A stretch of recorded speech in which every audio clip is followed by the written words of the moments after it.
Je peux voir ce qu'il y a dans la voiture à l'intérieur. Ah, je vois le mec là qui va conduire. Là, on est dans la cellule. Ah, il a mis des petits mots au mur. Il est en train de jouer avec sa balle en fait. D'accord, ok, j'ai compris.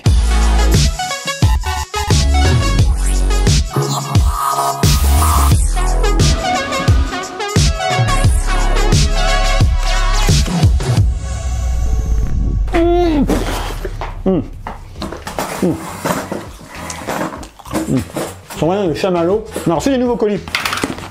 Yes! Nouvelle optique de Sanmark. On va tester ça en quelques jours. Et ça, caméra de surveillance de S-Vis. Parce que dans le studio, il y a quand même pas mal de matos. Vous voyez, il y a quand même un peu de matos là, un peu là-bas, un peu ici, un peu par là, un peu par là, encore un peu par là, un peu par là, voilà. Donc il faut commencer à penser à sécuriser un peu tout ça. On en reparlera dans quelques jours. Aujourd'hui, on va parler toute autre chose. On va parler des nouveaux iPhones. Ça fait quelques jours que je les teste. J'ai avec moi en permanence tout le temps le modèle Max. Je le prends, je le torture, je le secoue, je l'emmène de tous les côtés. Donc on fait plein de choses avec, hop, voilà, revenez par là, avec ce XS Max. Et j'ai plein de choses à vous dire là-dessus. Alors, je vous explique comment ça va se passer aujourd'hui. Aujourd'hui, on va faire un test du XS Max et du XS. Je vais vous donner mon retour complet sur le produit. Vous dire en termes de performance, d'autonomie, de prise en main, de design, d'écran, enfin tout ça. On va faire un tour complet dessus.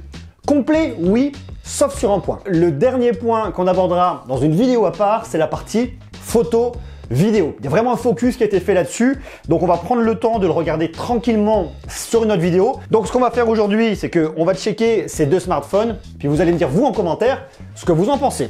Petit aparté, est-ce que vous avez regardé ma vidéo hier sur le Mi DJI Z2? Si c'est pas le cas, je vous invite à aller voir parce que c'est pas un iPhone, mais il est plutôt cool. Pour les besoins de la vidéo, j'enlève ma coque Rhino Shield, mais je vous conseille franchement de toujours la garder avec vous pour protéger votre smartphone. Je vous le redis une fois de plus, Rhino Shield a pas mal de produits très intéressants. Si ça vous intéresse, vous avez un lien en bas dans la description.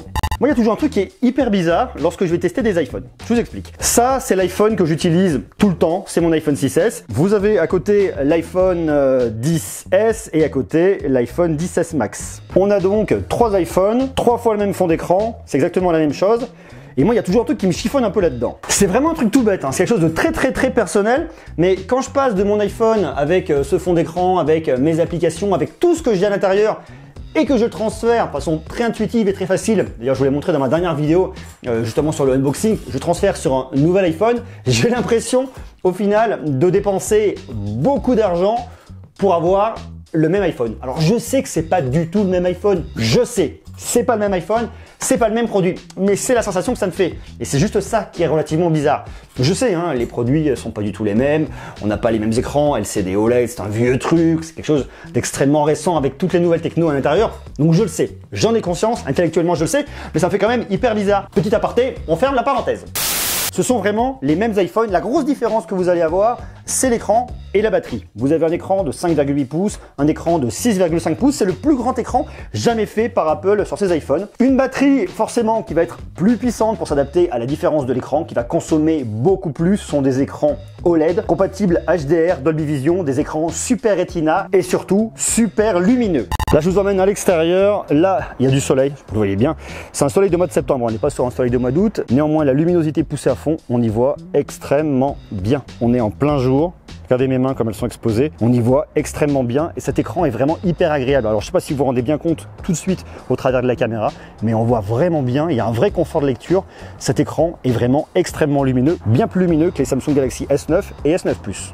La luminosité de l'écran de l'iPhone 10S et 10S Max est complètement bluffante. C'est extrêmement agréable de le regarder. Que vous soyez la nuit, forcément, c'est très facile, mais en plein jour, complètement. Et c'est ça qui est vraiment génial avec ce smartphone. Apple nous a annoncé un écran Super Retina encore plus lumineux.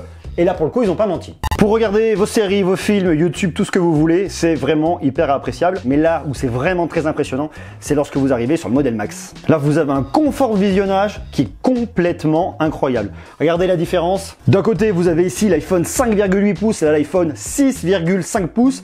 Il y a vraiment une énorme différence. Vous avez un confort de lecture sur le 6,5 qui est complètement incomparable. L'expérience n'est pas du tout la même. Vous n'allez pas du tout apprécier de la même manière. C'est vraiment juste oufissime.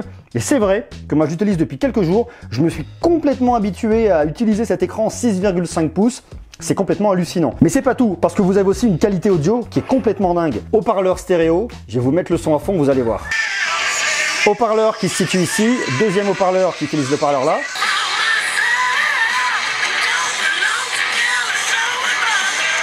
Le format est quand même impressionnant sur la version max. L'audio sur cet iPhone est vraiment, vraiment, vraiment top. Je m'en lasserai pas. Et maintenant, on va tester avec directement, hop, la prise jack. Ah bah non, c'est vrai, on peut pas. Il n'y a pas de prise jack. Et là, pour le coup, pas de test. En plus de ça, Apple a supprimé de ses boîtes l'adaptateur port Lightning prise jack qu'il mettait jusqu'à présent. C'est très dommage. Si vous le voulez, il faut l'acheter directement sur le site d'Apple pour 9 €. Ça fait râler, vraiment, fondamentalement. Ce grand écran est bien, mais il a aussi un désavantage, c'est que pour l'utiliser à une main, c'est quand même relativement compliqué. Par exemple, vous voulez envoyer un SMS, vous l'arrivez dans les chiffres, il faut écarter un peu les doigts et aller chercher en bas ici, c'est compliqué. On a toujours le risque de le faire tomber. Très clairement, ce smartphone, quand on veut taper des SMS, quand on veut l'utiliser comme ça, il faut l'utiliser à deux mains pour pas risquer de le faire tomber et pour le coup, ça serait vraiment très embêtant. D'ailleurs, je vous invite quand même à mettre une coque pour le protéger. À la différence de l'iPhone XS, vous pouvez l'utiliser à une main très facilement. Le format est beaucoup plus compact. Je dois reconnaître que je suis vraiment tombé amoureux de ce format-là, de ce grand format 6,5 pouces au niveau de l'écran, parce que je le trouve extrêmement confortable et ça, croyez-moi, ça change vraiment la donne. Par contre, allez le chercher comme ça quand vous êtes dans la rue, quand vous marchez, que vous avez qu'une seule main de libre et que vous devez aller chercher des choses de l'autre côté de l'écran, c'est une gymnastique un peu dangereuse et à chaque fois, j'ai franchement peur de le faire tomber. C'est pas le seul point un peu négatif que j'aurai avec cet iPhone. Lorsque je vais le mettre dans la poche, c'est pareil, il arrive juste ici, tout en haut, là. Donc j'ai peur, en pliant la jambe, de risquer de le faire sortir, de le faire partir, d'autant plus que lorsque je mets une coque, il est encore plus grand, encore plus massif et j'ai encore plus peur de le faire tomber. Lorsque je vais m'asseoir notamment dans les transports en commun, dans les transports publics, là, j'ai peur qu'il se barre, qu'il se fasse la malle, et moi de me retrouver avec un iPhone à 1300 € qui est je ne sais où. L'autre modèle, bien évidemment, est beaucoup plus compact, il va très facilement dans votre poche, et là pour le coup, vous voyez, j'ai de la place. Ça me rassure. D'ailleurs, il y a une question à se poser sur un smartphone qui coûte quand même plus de 1000 €.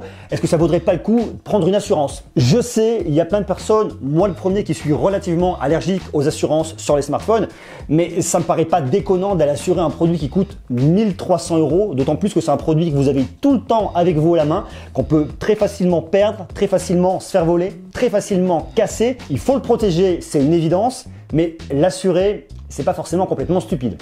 Dites-moi ce que vous en pensez en bas en commentaire.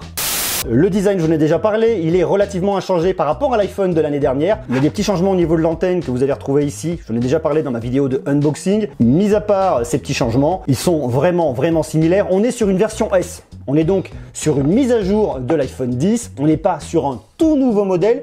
Pour avoir un tout nouveau modèle, il va falloir attendre l'année prochaine. Parce qu'Apple, tout comme Samsung, renouvelle leur modèle tous les 2 ans. Le taux de renouvellement des smartphones chez les consommateurs, chez vous, chez moi, augmente. On va plus changer son smartphone tous les ans, tous les 2 ans règle générale. Donc les constructeurs s'adaptent et sortent un nouveau flagship tout neuf, tout beau, tous les 2 ans avec une mise à jour au milieu. C'est ce qu'on a eu chez Samsung avec le S8, S9, ce qu'on a avec l'iPhone, iPhone 10, iPhone 10S.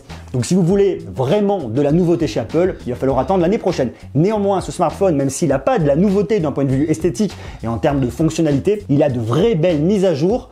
En termes de performance, en termes de photos, en termes d'autonomie, c'est quand même aussi relativement mieux. Pour la partie photo, il va falloir attendre quelques jours parce que je vous sortirai un test complet. Ça nécessite vraiment un test complet. Et vous allez voir, pour la performance, c'est quand même beaucoup mieux. Parce que ces deux nouveaux iPhones ont la puce A12 Bionic. L'année dernière, il y a eu la puce A11 Bionic. Là, c'est une mise à jour de la puce A11 Bionic. Cette puce deuxième génération est beaucoup plus rapide, de 10 à 15%. Une autonomie qui est améliorée, une puce graphique qui est complètement améliorée et surtout le Neural Engine, l'intelligence artificielle qui vous permettra d'aller beaucoup plus loin, notamment l'utilisation de réalité augmentée. Parce que chez Apple, on ne croit pas beaucoup à la réalité virtuelle qui enferme un peu trop selon Tim Cook, mais on croit beaucoup à la réalité augmentée. Et c'est justement là-dessus qu'Apple travaille énormément. Ils l'ont présenté l'année dernière déjà sur leur iPad, ensuite sur leurs iPhones, et là ils vont encore plus loin. Pour utiliser de la réalité augmentée, que ce soit vraiment performant, il faut derrière de la puissance de calcul, d'où ces puces de la série Bionic. On a eu la 11, on a la 12, on aura probablement l'année prochaine la 13, pareil quand même relativement logique, parce que ces puces, elles vous permettent non seulement d'avoir un smartphone qui est beaucoup plus rapide, mais aussi l'autonomie accrue. C'est un peu ce que font tous les fabricants de puces. Vous avez par exemple le Kirin 980 qu'a présenté Huawei il n'y a pas très longtemps à l'IFA. Ce Kirin 980 a pour objectif de gagner en puissance, de gagner en points de détail pour vous détourer, pour savoir qui vous êtes, ce que vous faites au niveau des photos, donc par extension pour vous apposer de la réalité augmentée directement à travers vos écrans, mais également pour vous faire gagner en autonomie, c'est-à-dire être capable d'optimiser votre machine pour les puiser dans les performances au moment où vous avez besoin. Donc une machine toujours plus puissante et une autonomie accrue. C'est exactement la même chose avec Qualcomm et le nouveau Snapdragon qui va arriver d'ici la fin de l'année, et c'est exactement la même chose avec cette puce A12 Bionic made in Apple. Sur un jeu comme PUBG, typiquement, ça marche super bien. Ça ne lag pas, c'est vraiment hyper fluide. Sur Antutu, l'iPhone XS Max obtient le score de 313 466. Si on regarde sur le site Antutu par rapport aux autres produits iOS, il va se classer largement devant l'iPad Pro qui a un score de 273 602, alors que l'iPhone 10 de l'année dernière était classé en 3e position avec le score de 233 698. Autant dire qu'il l'atomise. Et si on compare par rapport au score qu'on a sur Android avec le Xiaomi Black Shark, un score de 289 414. Autant vous dire qu'en termes de puissance, de performance, l'iPhone XS Max est largement au-dessus. J'ai également lancé un test Antutu Benchmark sur l'iPhone XS et on arrive également au score de 362 461. Pendant tous les cas, ce qu'on voit, c'est que c'est vraiment une machine hyper performante, hyper puissante et qu'elle a absolument rien à envier aux autres et bien au contraire, elle est même largement au-dessus. Il y a un autre point qui m'a extrêmement bluffé sur cet iPhone, c'est l'autonomie. Il a duré pas moins de 3 jours. Le 3e jour, fin de journée, il était dans le rouge. Mais il a quand même duré 3 jours. Alors, on sait que l'autonomie, ça dépend vraiment de votre utilisation. Néanmoins, je tiens à préciser qu'il y a ma carte SIM dedans, que j'utilise pour les appels, pour les SMS, pour mes différentes applis, YouTube, Creator Studio, les emails et tout. Il a tenu quasiment 3 jours complets. Je suis vraiment surpris. Du coup, j'y vais un peu plus fort sur l'utilisation.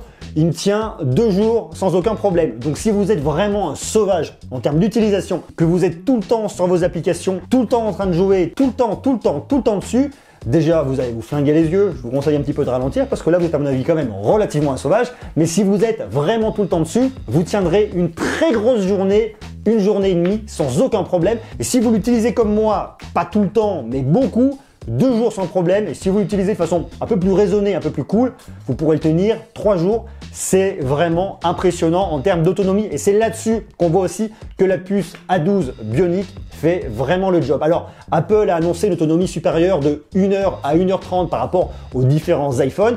Ça vient aussi de mon utilisation à moi. Bien évidemment, si vous l'utilisez beaucoup, forcément, il va beaucoup consommer. Et puisqu'on parle de réalité augmentée, on va tester une application dédiée à la réalité augmentée. C'est l'application Lego. Voilà donc le commissariat de police Lego. Et c'est vrai que l'expérience en réalité augmentée est juste ouf. Je peux m'approcher, aller voir vraiment ce qui se passe. C'est oufissime. Alors qu'est-ce qu'il y a par là? Ah, la voiture de police. Je peux voir ce qu'il y a dans la voiture à l'intérieur. Ah, je vois le mec là qui va conduire. Là, on est dans la cellule. Ah, il a mis des petits mots au mur. Il est en train de jouer avec sa balle en fait. D'accord, ok, j'ai compris. On a une vraie fluidité. Ça réagit tout de suite. C'est vraiment hyper bluffant. On est donc sur un iPhone beaucoup plus performant. D'ailleurs, on a Face ID version 2. Beaucoup plus rapide selon Apple. Pour tout vous dire, je m'en rends absolument pas compte. Je le mets face à moi, il me reconnaît, il déverrouille. Je le faisais sur le modèle de l'année dernière. Pour moi, c'était vraiment la même chose. Je pense pas que vous sentiez la différence. Effectivement, Face ID fonctionne très bien. Maintenant, les mesurer au millième de seconde, c'est toujours un peu compliqué. Après, ce qu'Apple nous annonce là-dessus, c'est aussi un Face ID beaucoup plus sécurisé. Et ça, pour le coup, c'est pareil. On peut pas le mesurer, mais en tout cas, c'est très bien. Maintenant, la question fatidique. Doit-on changer son smartphone pour un iPhone XS ou un iPhone XS Max? Alors, je n'ai pas la réponse absolue. Ça serait prétentieux de vous dire oui, vous devez changer, non, vous ne devez pas changer. Néanmoins, je vous donne quelques clés. Si vous avez un iPhone de l'année dernière, si vous avez l'iPhone 10 cru 2017, pour moi, il y a globalement très peu d'intérêt pour changer de l'iPhone 10 à l'iPhone XS. Effectivement, il est plus performant, effectivement l'appareil photo est mieux, mais ça on le verra d'ici quelques jours. Effectivement, il va plus vite, mais celui-ci est très actuel, va très vite, fonctionne très bien. Donc globalement, je ne vois absolument pas l'intérêt de changer votre iPhone, d'autant plus qu'on est tout de suite dans des budgets très conséquents. Si après vous avez beaucoup d'argent et que 1 200 € pour vous c'est une pacotille, eh bien écoutez, vous pouvez y aller. De toute façon, cet iPhone est très bien. Ça, c'est le premier point.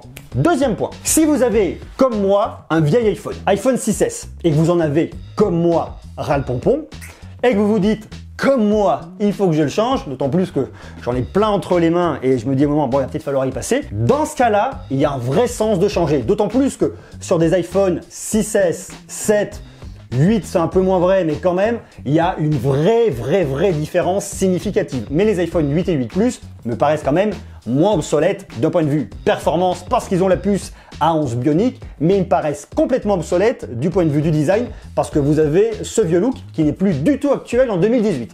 Donc si vous avez un vieil iPhone, un vieux smartphone Android ou quoi que ce soit, oui, ça vaut le coup de changer. Ça, c'est le deuxième point. Troisième point, si vous avez un smartphone Android qui est récent, type S8, S9, Note 9, Note 8 ou alors un P20 Pro, est-ce que ça vaut le coup de changer et de passer sur cet iPhone 10S, cet iPhone 10S Max?